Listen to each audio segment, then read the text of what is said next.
दोस्तों नमस्कार। मैं हूं नंदलाल भारती और आप सुन रहे हैं यूट्यूब चैनल @नंदलाल भारती 5454। इस चैनल पर आप अक्सर कविताएं, कहानियाँ सुनते हैं। उपन्यास के कुछ सारांश भी हमने आपको सुनाए हैं। आज मैं उपन्यास चांदी की हंसुली की 11वीं कड़ी लेकर उपस्थित हूँ। जैसा कि आप इस चांदी की हंसुली को निरंतर सुन रहे हैं, शायद आपको इस उपन्यास की कहानी पसंद भी आ रही होगी। तो आइए सुनते हैं इस उपन्यास का 11वां एपिसोड। इससे पहले 10वें का थोड़ा अंतिम शेष। दीनानाथ अपनी माँ सुखिया से बोला, माँ कोई दूसरा उपाय बताओ। माँ तुम तो सोच भी नहीं सकती हो, कैसे कह रही हो बहू से हंसुली वापस लेकर कर्ज भरने की। माँ तो मेरी मजबूरी को देख रही हो, बहू की ओर से जरा सोचो, उसकी निगाहों में तो हम गिर जाएंगे। माँ बिरादरी में तो नाक कट ही जाएगी। ऐसा क्यों सोच रही हो माँ? सुखिया दीनानाथ की माँ बोली थी, बेटा तेरी दीनता को देखकर बोल रही हूँ। दीनानाथ माँ से अनुनय विनय करते हुए कहता है, ना माँ ना, कभी नहीं ऐसा करूँगा। सुखिया दीनानाथ की माँ समझाते हुए बोलती है, बेटा तुम खुद ही विचार करो, जिससे इज्जत भी बनी रहे। हाँ बेटा ऐसा ही करो। दीनानाथ हामी में सिर हिलाता है, बोलता है, ठीक है माँ। माँ कहकर उठा और चल पड़ा। रुपए की जुआड़ में जो साहूकार को हंसुली की बनवाई के कर्ज उतारने थे, जो राशि शेष थी। तो आइए सुनते हैं अब अगला एपिसोड, यानी 11वां एपिसोड। दीनानाथ कर्जे से बनवाई गई हंसुली का बकाया रुपया चुकाने की व्यवस्था में तो घर से निकलकर वापस बहुत देर रात में लौटा था।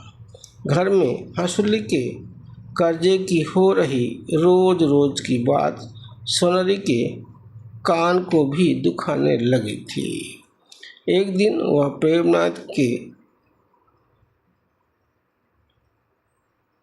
प्रेमनाथ यानी अपने पति, सोनरी प्रेमनाथ की नवविवाहिता थी, अपने पति प्रेम से आंख मसलते हुए बोली, क्यों जी, ब्याह में भैया ने ज़्यादा कर्ज कर लिया है क्या? अब धीरे धीरे बात नवविवाहिता सोनरी के कानों तक पहुंचने लगी है, जो उसे दुख देती है। प्रेमनाथ बोला, क्या? प्रेमनाथ ऐसे एक्शन किया जैसे उसको कुछ पता ही नहीं हो। प्रेमनाथ बोला, क्या तुम औरतों को भगवान ने बहुत अधिक जिम्मेदार बना दिया है। सुनरी बोली, क्या कह रहे हो? मुझे तो समझ में ही नहीं आ रहा है, तुम कह क्या रहे हो? प्रेमनाथ बोला, अच्छा तो अब मेरी बात समझ में नहीं आ रही है देवी जी को? सुनरी बोली, हाँ जी, सच कह रही हूँ, आपकी बात मुझे समझ में नहीं आ रही है, आप क्या कह रहे हो?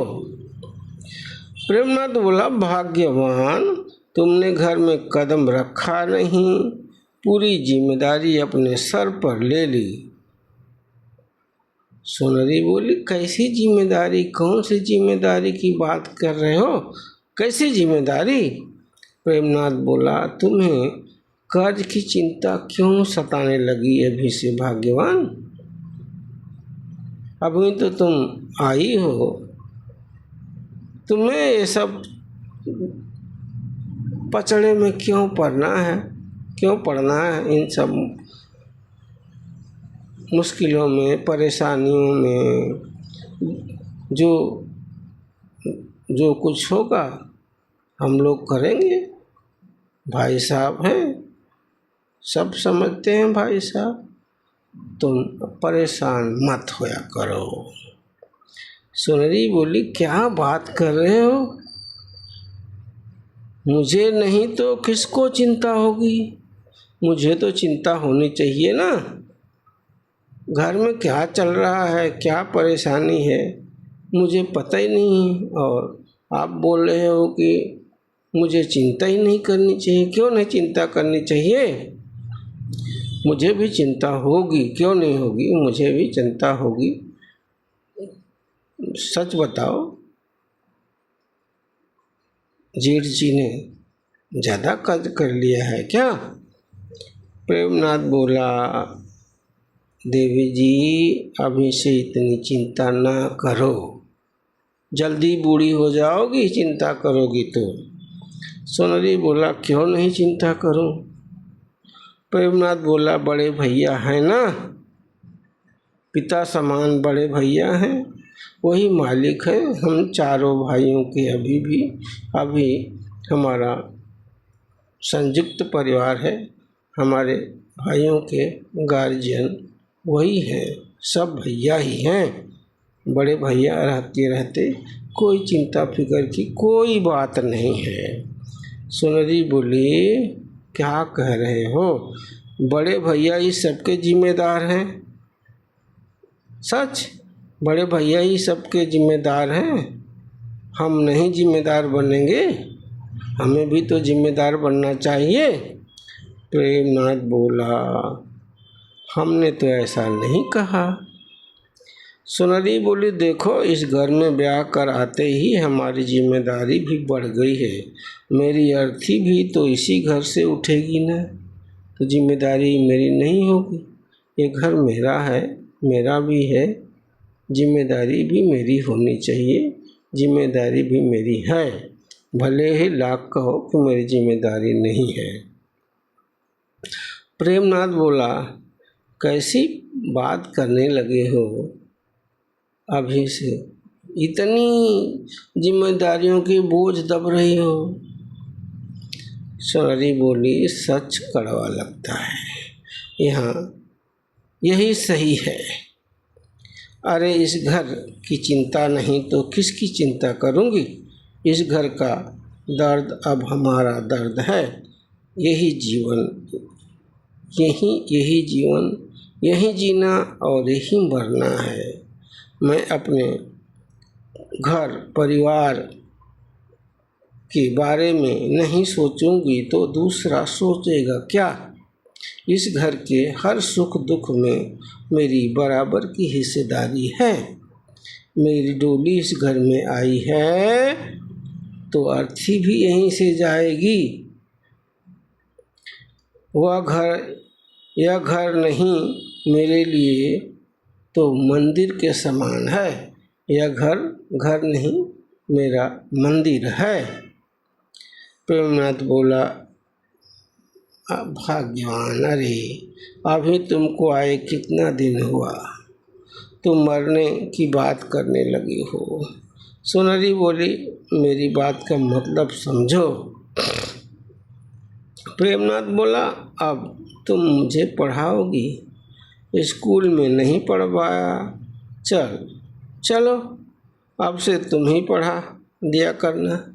सोनरी बोली, क्यों मजाक कर रहे हो, मैं कौन से डिग्री कॉलेज में पढ़ के आई हूँ। प्रेमनाथ बोला, भाग्यवान, तुम मरने की बात कर रही हो अभी से, मुझे तकलीफ नहीं हो रही है क्या, वह भी कर्ज की बात सोचकर। सोनरी बोली, अरे मैं तो जमाने का दस्तूर बता रही हूँ, तुम सच मान रहे हो। अरे मरना भी तो है एक न एक दिन, तो मरने को लेकर अभी से क्यों इतनी फिक्र करना, वो तो मरना ही है, एक दिन तो होना ही है इस धरती से विदा, तो फिर उसके बारे में चिंता क्यों करने का। प्रेमनाथ बोला, तुम हमारी मुश्किल भरी जिंदगी के बारे में नहीं जानती।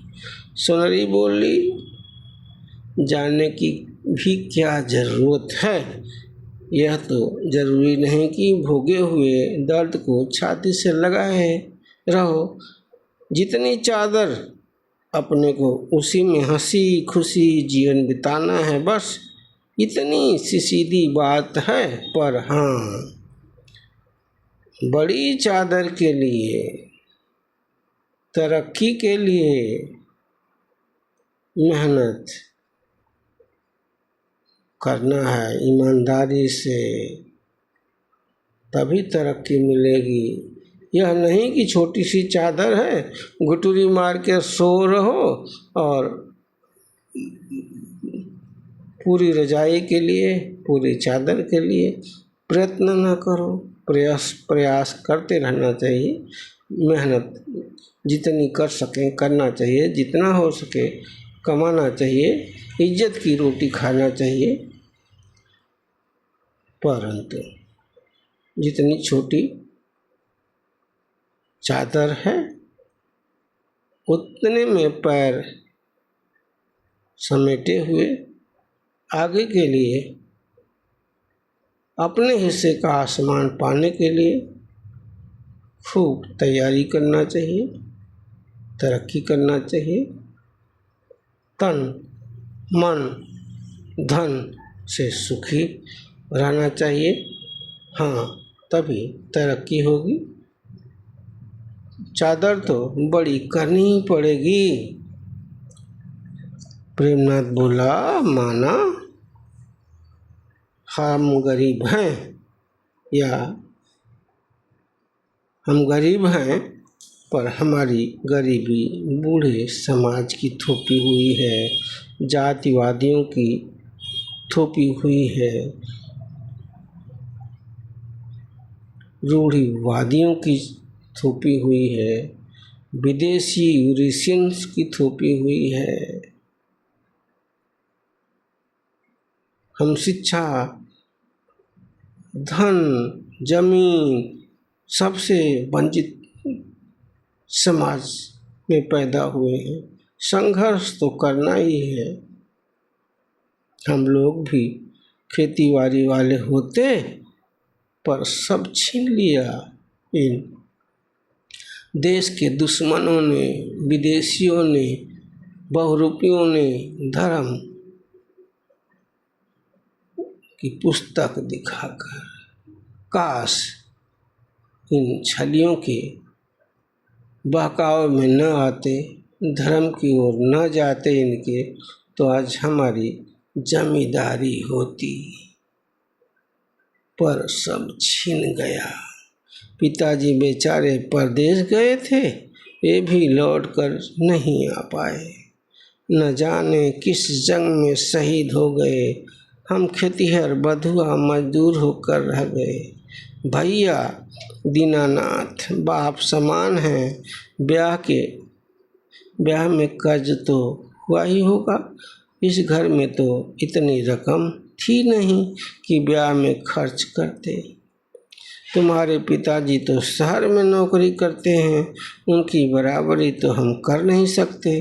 भैया लगन भर नाच गाकर पैसा इकट्ठा किए थे। भैया यही करते हैं, लगन भर नाच गाकर पैसा इकट्ठा करते हैं, घर का खर्च चलाते हैं। कुछ कमाई तो हो जाती है, हमें मजदूरी में तो 2 सेर भर ही अनाज मिलता है। दिन भर की मजदूरी इतने में क्या होगा। भैया को यह काम पसंद नहीं है, उन्हें मंडली चलाने में ही मज़ा आता है। कहा जाता है नाचने बजाने वालों के पैसे नहीं बचते, सिंगार पटार में ही खर्च कर देते हैं। उनके पैसे सब सिंगार पटार में खर्च हो जाता है। मेरे भैया ऐसा नहीं करते, भैया बचत कर लेते हैं। भैया को बस हुक्का और खैनी का शौक है, बाकी कोई जेब खर्च नहीं, बाकी कोई ऐब नहीं। भाई हो तो ऐसा पाई पाई का हिसाब देते हैं। बेचारे कितने दुखी होंगे, फिर भी परिवार के लिए मिसाल हैं। भौजाई मायके में जाकर बस गई बच्चों को लेकर। भैया बिल्कुल अकेले रह गए। पर भैया भाभी के साथ नहीं गए, बच्चों के साथ नहीं गए। हम भाइयों को गांती बना लिए। कहते हैं भाइयों के लिए जीना मरना है। भौजाई तो अपना पेट के अलावा और किसी की चिंता नहीं। भौजाई को बस उसकी अपनी चिंता है। भैया के सामने कोई हमारे परिवार की ओर उंगली नहीं उठा सकता। भैया कहते हैं ज़माना बदल गया है, हमारी भी औलादें पढ़ लिख कर अफसर बनेंगी, अपने भी दिन अच्छे आएंगे। भैया बहुत त्यागी इंसान हैं। उनके भाइयों के प्रति त्याग को देखकर गांव वाले कहते हैं भग्गल बौड़म हो गया है, ऐसा कहने लगे हैं। भैया के आशीर्वाद से देखना हमारी औलादें खूब तरक्की करेंगी। भैया पिता तुल्य हैं और हमेशा यही कहते हैं कि मेरी औलादें खूब तरक्की करेंगी, पढ़ेंगी लिखेंगी, बड़े बड़े अफसर बनेंगी। सुनरी बोली अभी से औलाद के सुख का सपना देखने लगे, वह दिन बहुत दूर है। प्रेमनाथ बोला हाँ जानता हूँ, पर रिश्ते जख्म को सहलाने के लिए कल से ही तो आशा है। सुनरी बोली बहुत दुख झेले हो समझ गई। प्रेमनाथ बोला हाँ सुनरी सच कह रहा हूँ, मेरे भैया भी सच किसी देवता से कम नहीं है। सुनरी बोली सच बड़े भैया ने तो माँ बाप का फर्ज निभाया है। प्रेमनाथ बोला हाँ सुनरी, अगर भैया ना होते तो हम ना जाने किस दलदल में फंसे होते, सोच कर ही डर लगता है। सुनरी बोली बड़े भैया और तुम सभी ने मिलकर बहुत मेहनत किया है, तभी तो यह घर पूरी बस्ती में सबसे अलग है। प्रेमनाथ बोला हाँ सुनरी, भैया की सोच समझ का नतीजा है। आने वाले समय में और भी उम्मीदें हैं भैया को, हम से हमारी औलादों से भी। भैया की औलादें भी भौजाई की ही सुनती हैं, भैया को तो कुछ समझती ही नहीं, उनको बाप तक नहीं कहती, बड़ा तो अभी से गाली देने लगा है। भैया कितने नेक इंसान हैं, पर ऐसी परानी मिल गई, खुद तो बर्बाद हो रही है, बच्चों को बर्बाद कर रही है। हे परमपिता परमेश्वर, हे भगवान, मेरे भैया की रक्षा करना। सोनाली बोली, भैया का त्याग बेकार नहीं जाएगा, तुम चिंता मत करो। प्रेमनाथ बोला, हाँ सोनाली, भैया थोड़े गुस्सैल तो हैं, पर उनकी बातों का बुरा न मानना। सोनाली बोली, समझ गई हूँ भैया को, वे तो छोटी बहन जैसा स्नेह करते हैं। मेरे बाबू ने भी बहुत दुख झेला था, पैदल चलकर तो वे रेलवे स्टेशन पहुँचे थे। कई हफ्तों में उन्हें कलकत्ता पहुँचने में पहली बार महीना लग गया था। बड़ी मुश्किल से माँ ने हम लोगों का लालन पालन किया।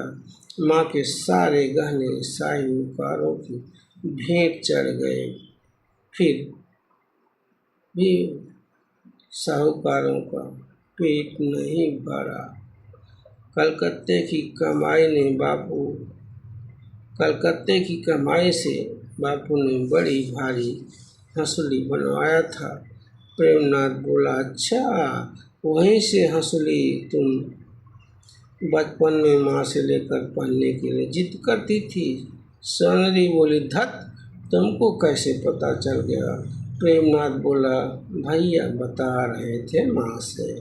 सोनाली बोली, अच्छा, तो मेरे बच्चों की बातें मुझे आने से पहले यहाँ तक आ पहुँची हैं?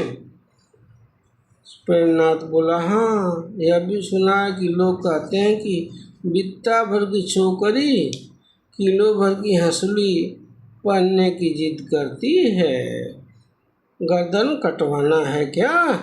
तुम अपनी माँ जैसी ही हंसुली बनवाने की जिद भी करती थी ना? सोनाली बोली, हाँ, सच कहा, मेरे बचपन की सारी बातें यहाँ तक पहुँच गई। प्रेमनाथ बोला, तुम्हारा मन माँ की हंसुली पर आ गया था। अरे औरत जात होती ही ऐसी है, गहने के मुंह में अंधी हो जाती है, कुछ भी करने को तैयार हो जाती है। देखो ना, तुम खुद वो बचपन में माँ की हंसुली उतरवाने पर तुली हुई थी। बचपन में तुम माँ की हंसुली लेने पर तुली हुई थी, पहनने की जिद पर अड़ी हुई थी, जबकि तुम तो गले में हंसुली संभाल भी नहीं सकती थी। सोनाली बोली, नहीं जी, ऐसा थोड़े ही है, कुछ भी कैसे कर सकती है? कुछ भी मैं कैसे कर सकती हूँ? जमाने वाले ने बदनाम कर दिया है औरतों को उसकी गहने की चाहत को देखकर। कुछ भी औरत कैसे कर सकती है? प्रेमनाथ बोला, बात तो सही है भाग्यवान। सोनाली बोली, माना औरतों को कहने से मोह है, श्रृंगार पटार करना औरतों को अच्छा लगता है। किसके लिए करती हैं? अपने मर्द के लिए ना। क्या श्रृंगार पटार करना, गहना गुड़िया पहनना खराब है? अच्छा ही तो है। अपने पति के लिए करती हैं, अपनी सुंदरता के लिए करती हैं, सुंदर दिखने के लिए करती हैं। रिश्ता कौन है? पति ना। इसका फायदा कौन उठाता है? पति। प्रेमनाथ बोला, हाँ, ठीक कह रही हो, यह शौक नया नहीं, जन्मजात है, थोड़े से बदलाव की जरूरत है। सोनाली बोली, गहने का मोह छोड़ना तो बदलाव नहीं है। प्रेमनाथ बोला, खैर, मैं जेवर की बात नहीं कर रहा था, जब बात चल पड़ी है तो कह ही देता हूँ। सोनाली बोली, क्या कहना चाहते हो? प्रेमनाथ बोला, जेवर के मुंह की वजह से ऋण खर्च तो करना पड़ता है, इतना तो जानती ही होगी। सोनाली बोली, अच्छा तो तुम मूल मुद्दे पर अब आए हो, ऋण कर्ज करके गहना बनवाए हो। प्रेमनाथ बोला, कैसा मुद्दा, मैं समझा नहीं। सोनाली बोली, अपनी शादी के कर्जे की बात कर रहे हो ना? सब अपने जैसे थोड़े ही हैं, कुछ लोग तो बहुत धनी मनी भी हैं, सोने की थाली में खाना खाते हैं, चांदी के लोटे में पानी पीते हैं। प्रेमनाथ बोला, हो सकता है, लेकिन हम लोग तो नहीं है ना। सोनाली बोली, ठीक कह रहे हो। लक्ष्मी जी अपनी चौखट से ही न जाने क्यों रूठी हुई है। प्रेमनाथ बोला, इतनी मेहनत के बाद भी जरूरतें नहीं पूरी हो रही हैं, नहीं पूरी हो पा रही हैं। हसरतें दिल में ही दफन होती जा रही हैं ना। खून चूसने वाले समाज में मान सम्मान है, न पेट भर की रोटी, बढ़िया तन ढकने का वस्त्र का ही इंतजाम है, न ही रोटी है, न कपड़ा है, न ढंग का मकान है। सब तो उन दोगले लोगों ने हड़प कर रखा है। हम तो सिर्फ मेहनत मजदूरी करने के लिए जन्मे, ऐसा लगता है, और मेहनत मजदूरी करते करते इस माटी में मर खप जाएंगे। मेहनत मजदूरी के भरोसे बस दम भर सकते हैं। सोनाली बोली, ठीक है रे, बहुत से लोग तो ऐसे हैं कि दुल्हन को सोने के चांदी के गहनों से लाद देते हैं। प्रेमनाथ बोला, ठीक कह रहे हो, एक हम हैं, एक चांदी की हंसुली के कर्ज में दबे पड़े हैं। सोनाली बोली, अरे नहीं, चढ़ानी थी हंसुली, चांदी की हंसुली नहीं चढ़ानी थी, क्या जरूरत थी, नहीं चढ़ानी थी हंसुली। प्रेमनाथ बोला, तुम्हारी बचपन की ख्वाहिशें कैसे पूरी होती जब ब्याह में हंसुली नहीं चढ़ती तो। सोनाली बोली, जब दिन अच्छे आते तो बनवा देते, तुम ही बड़े भैया बेचारे हंसुली के कर्जे के भार से दबे पड़े हैं। मैं तो थोड़े ही चाहती हूँ कि मेरी खुशी के लिए परिवार दुखी रहे, नहीं चढ़ाते हंसुली तो क्या हो जाता, ब्याह ना होता। अरे जरूर होता, बापू को तुम नहीं जानते हो, अरे बाबू को तुम पसंद आ गए थे, माँ की हंसुली मुझे मिल ही जाती। प्रेमनाथ बोला, देखो मेरी गरीबी का मजाक न बनाओ। सोनाली बोली, कैसा मजाक, तुम्हारा मजाक क्या मुझसे अलग है? मैं कभी भी मजाक नहीं बनने दूंगी अपने घर परिवार को। प्रेमनाथ बोला, इसी साल में तो भैया ने बड़ी हंसुली बनवाई थी। सोनाली बोली, वह भी कर्ज करके। प्रेमनाथ बोला, ब्याह गौने में तो कर्ज होता ही है, कोई नई बात तो नहीं है, खासकर हम गरीबों के लिए। अरे हम लोग धन का तो है नहीं कि धन का ढेर घर में पड़ा है, धन के ढेर पर बैठे हैं, जमीन जायदाद के मालिक हैं, पोथी पत्रा की अकूत कमाई बिना मेहनत की आ रही है। हमारे पास कहाँ इतना धन है, हमारे लोग तो बस अछूत मजदूर बने हुए हैं, बस उसी में जीवन काट रहे हैं।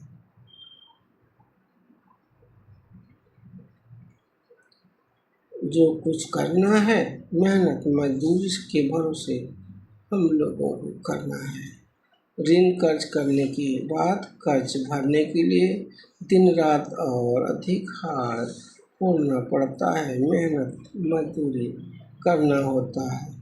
पेट में भूख, आँख में सपने लेकर जीते रहना है। क्या नसीब बिगाड़ दिया है इंसानियत के दुश्मनों ने अछूत बनाकर। अपनी धरती, अपना जल, अपना जंगल, अपना ही राजपाट, सब कुछ इन आक्रमणकारियों ने, उग्रवादियों ने कैसे छल बल से छीन लिया। हम लोगों को गरीब बनाकर रख दिया, चौराहे पर लाकर पटक दिया ताकि उनकी सेवा करते रहे और कुत्ते की तरह पूंछ हिलाते रहे। हे भगवान, इन सत्यानाशियों का एकदम से इस जमीन पर से नाश कर देना। सोनरी बोली, ज़्यादा कर्ज भी अच्छा नहीं होता। कहावत है, गरीब कर्ज में जन्मता है और कर्ज में मरता है। इतना ही नहीं, विरासत में भी कर्ज ही हिस्से आता है। हमें इस कहावत के विपरीत कुछ करना है।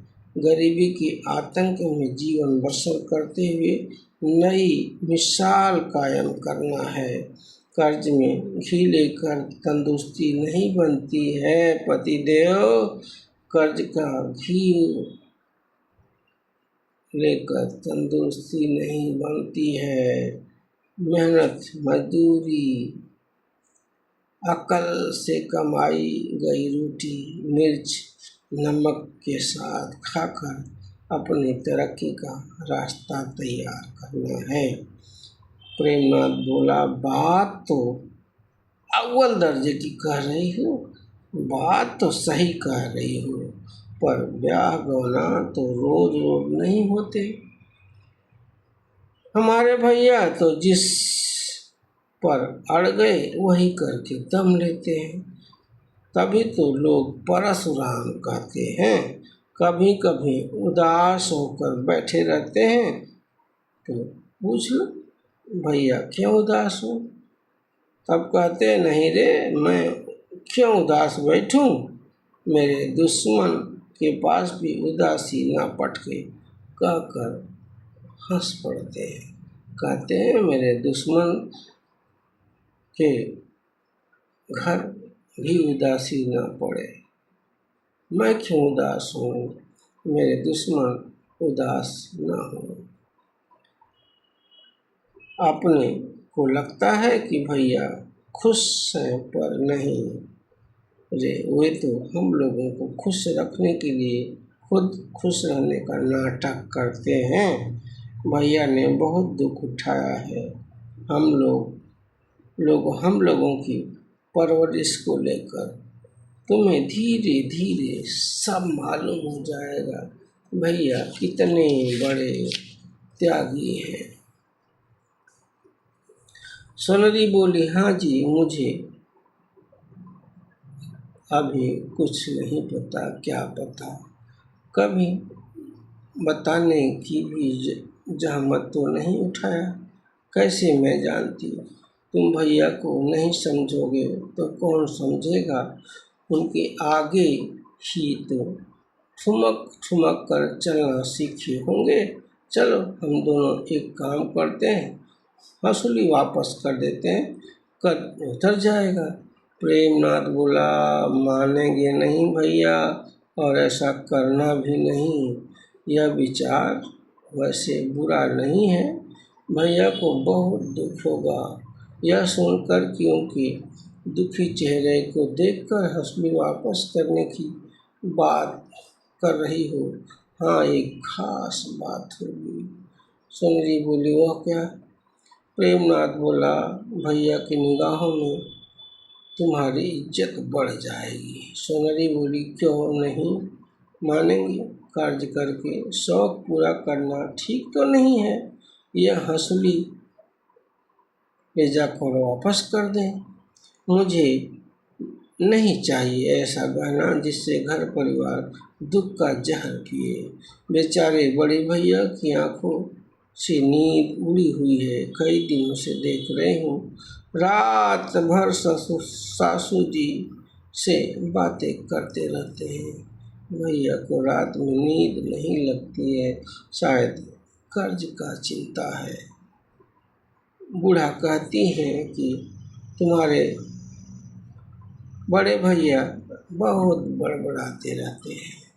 प्रेमनाथ बोला, तुम ही बात करो भैया से, मेरी तो हिम्मत ही नहीं पड़ेगी इस तरह की बात करने की। भैया ढेर सारा उपदेश देना शुरू कर देंगे।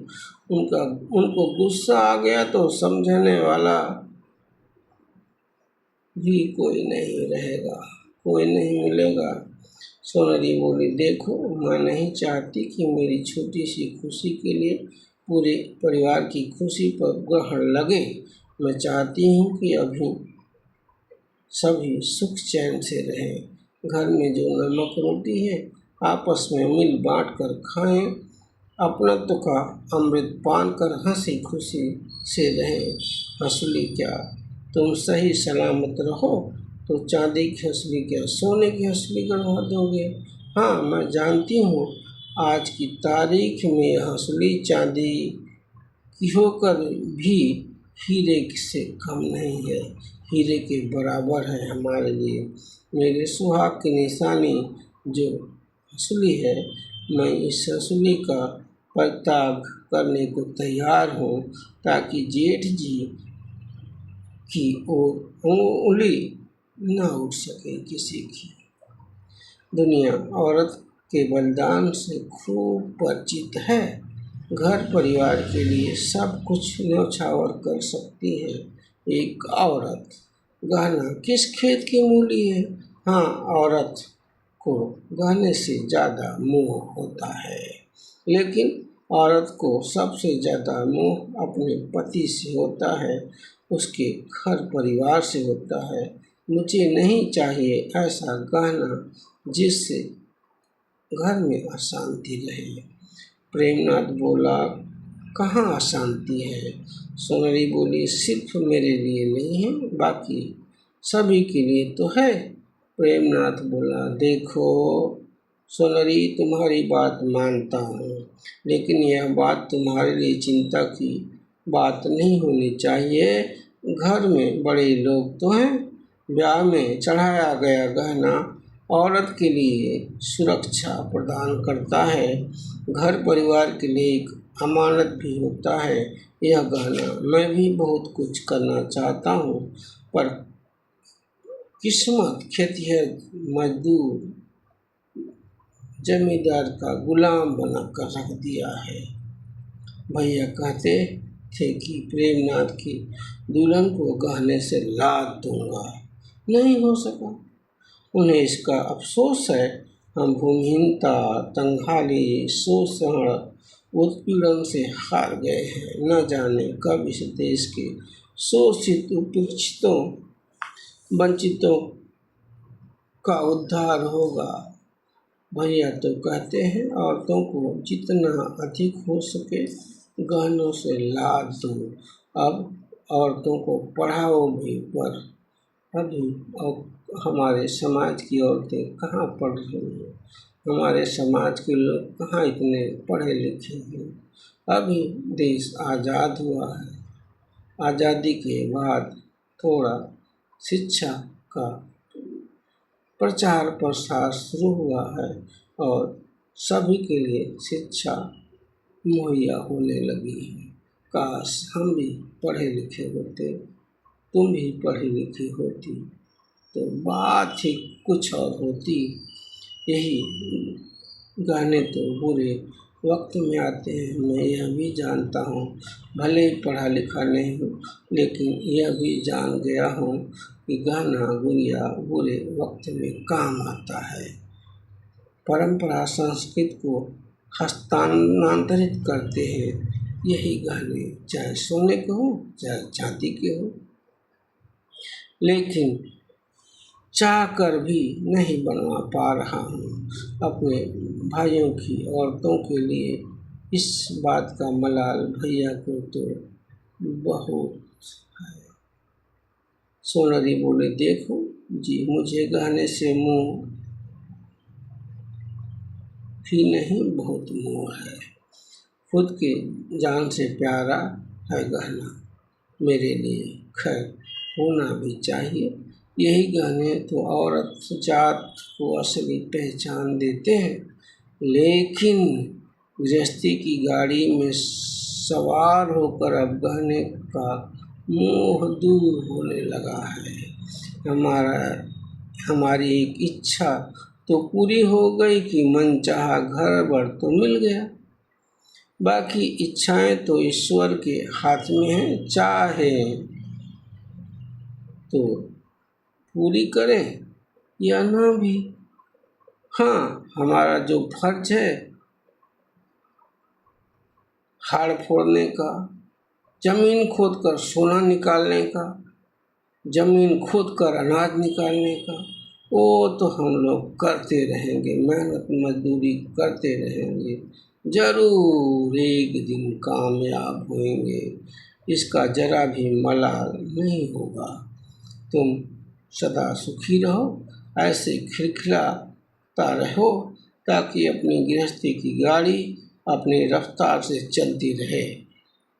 किस्मत में गहना लिखा होगा तो जरूर मिलेगा, तुमसे नहीं तो अपनी औलादों से ही गहने का मोह पूरा होगा, पर होगा जरूर, ऐसा मेरा विश्वास है। देखो जेठ जी बेचारे कितने सद्विचारवान हैं। तुम जितने अच्छे हो, हमें और क्या चाहिए। तुम इतने अच्छे हो कि हमें और क्या चाहिए। गहना गुड़िया तो बनता बिगड़ता रहेगा, गहना गुड़िया तो बनता बिगड़ता रहता है। अभी बुरे दिन चल रहे हैं तो अच्छे दिन आएंगे। तुम चिंता ना करो। सासू जी थोड़ी रूखी स्वभाव की हैं, हमें तो उनसे भी कोई मलाल नहीं है। उनकी नाक पर हमेशा गुस्सा सवार रहता है। वे भी कहती हैं जीवन बीतता जा रहा है, गहने का सुख नहीं मिला। इतना ही नहीं, आगे कहती हैं अपने पति से नहीं पूरा हुआ तो बेटों से क्या उम्मीद करें। ये तो 2 रोटी दे दें टाइम से, वही बहुत है। प्रेमनाथ बोला, अरे माँ भी तो औरत है, औरत ही है माँ भी, ना उसको भी तो गहने से मोह होगा कि नहीं। माँ को भी औरत है, माँ को भी गहने से मोह तो होगा ही। प्रेमनाथ हंस कर कहने लगा, सोनरी प्रेमनाथ की हंसी को देखकर खुद भी खिलखिलाकर हंस पड़ी। प्रेमनाथ सोनरी का हाथ थाम कर बोला, अरे वाह रे चांदी की हंसली, और जोर जोर से ठाका मारने लगा। दोनों पति पत्नी सोनरी और प्रेमनाथ दोनों मिलकर खुश हो गए, खुश होने लगे। दोस्तों, यह थी उपन्यास चांदी की हंसली की 11वीं कड़ी। आपको यह कड़ी कैसी लगी अवश्य बताएं, और हाँ, संभव हो तो मेरे चैनल को सब्सक्राइब कर लें और शेयर और फॉलो भी करते रहें। आपका बहुत बहुत धन्यवाद। फिर हाजिर होऊंगा इसी उपन्यास की 12वीं कड़ी लेकर। तब तक सुनते रहिए, पढ़ते रहिए। बहुत बहुत धन्यवाद।